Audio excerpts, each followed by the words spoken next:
Right, quick update before we get going again today. I'm still chuckling at George's behaviour last night. He was fantastic, and I think we'd all be the same were it our team, had it been our team. But we're still talking about the consequences of the win. Just let me read you this from the Mail Online in case you haven't seen it. And I do despise having to turn to the Mail for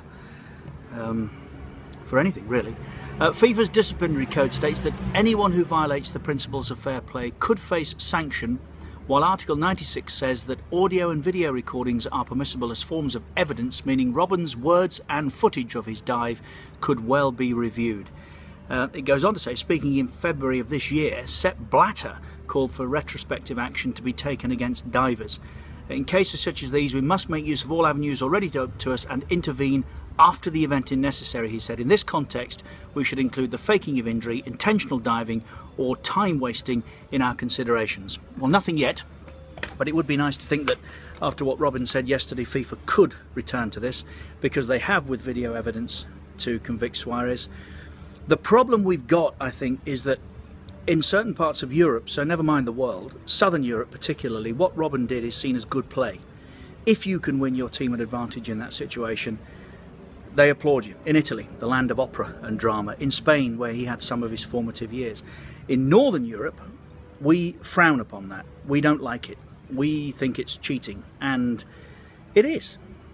It is. Never mind he admitted to the one in the first half outside the box. I thought the one first half he actually was caught in the box. But I said last night I felt he initiated the action. I thought the dive was worthy of something that you might see in an Olympic swimming pool, dive pool. And he's a serial offender. Let's not forget Arsene Wenger in the Champions League this year, making reference to his diving as the München got themselves a penalty at the Emirates. Quickly, a number of solutions. Retrospective action, yes, but I'm not sure we'll get there because of the different opinions of this particular sin, if it is to be so called. Perhaps the player fouled. The one going over should get up and take the penalty. They wouldn't all fancy that.